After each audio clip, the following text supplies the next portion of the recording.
دنیا میں بہت سارے کیسز سامنے آتے ہیں جن کی الگ الگ سٹوریز ہوتی ہے، لیکن آج جس کیس کے بارے میں ہم بات کریں گے اس نے پوری دنیا کے لوگوں کو شاک دیا۔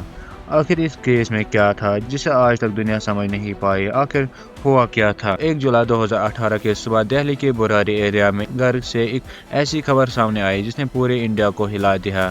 ایک ہی پریوار کے 11 لوگ اپنے گھر میں مرے ہوئے ملے۔ 10 لوگ گھر کے اندر آئرن گرل سے لٹکے ہوئے تھے، جبکہ گھر کے سب سے بزرگ ممبر نارائن دیوی دوسرے کمرے میں زمین پر ملی۔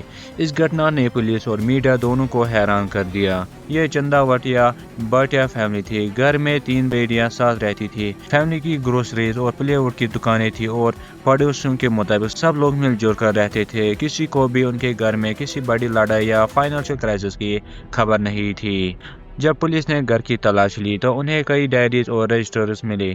ان نوٹ بک میں روز کی باتیں ہی نہیں بلکہ کچھ عجیب انسٹرکشن بھی لکھے ہوئے تھے۔ کئی پیجز پر لکھا تھا کچھ خاص طریقے سے پوجا کرنی ہے، آنکھوں پر پٹی باندھنی ہے اور ریچول فالو کرنا ہے۔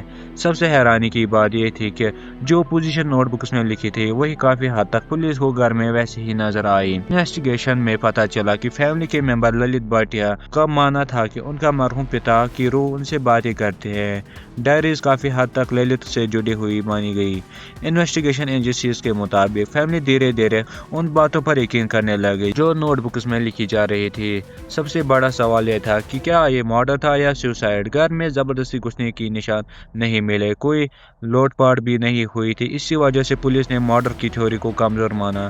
لیکن 11 لوگ ایک ہی ساتھ اس طرح کا ریچول کیوں کریں گے؟ اس سوال نے اس کیس کو انڈیا کا سب سے مشہور مسٹریز میں شامل کر دیا۔ رپورٹس کے مطابق نوٹ بکس میں لکھا تھا کہ اگر فیملی ایک خاص ریچول کرے گی تو سب لوگ بچ جائے گی اور بعد میں واپس نارمل ہو جائے گے۔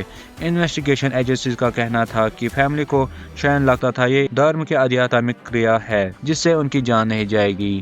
دہلی پولیس نے لمبے انویسٹیگیشن کے بعد کہا کہ انہیں کسی باہری شخص کے شامل ہونے کا ثبوت نہیں ملا۔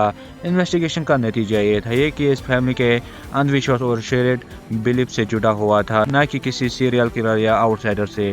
آج بھی لوگ اس پر بات کیوں کرتے ہیں؟ آفیشیل انویسٹیگیشن کے بعد بھی انٹرنیٹ پر کئی تھیوری چلتی رہی۔ کچھ لوگ اسے پیرانارمل کہتے ہیں، کچھ اسے برین واشنگ اور سائیکولوجیکل کیس مانتے ہیں، لیکن آج تک ایسا کوئی ثبوت نہیں آیا جو سپر نیچرل ایکسپلینیشن کو پروو کرتا ہو۔ اس لیے براری ڈیتھ آج بھی انڈیا کا سب سے زیادہ ڈسکس ہونے والی کیس میں سے ایک ہے۔ آپ اس بارے میں کیا سوچتے ہیں؟ کیا یہ ریئل کلر نے کیا یا ان کی سائیکولوجیکل پرابلم ہے یا کوئی پیرانارمل ایکٹیویٹی کی وجہ سے یہ سب ہوا؟ آپ اپنی رائے کامنٹ میں ضرور بتائیں، اور اگر آپ کو یہ ویڈیو پسند آئے اس ویڈیو کو لائک اور دوستوں تک شیئر کرنا اور اس چینل کو سبسکرائب کرنا۔ ملتے ہیں اگلی نئی ویڈیو میں، تب تک کے لیے شکریہ۔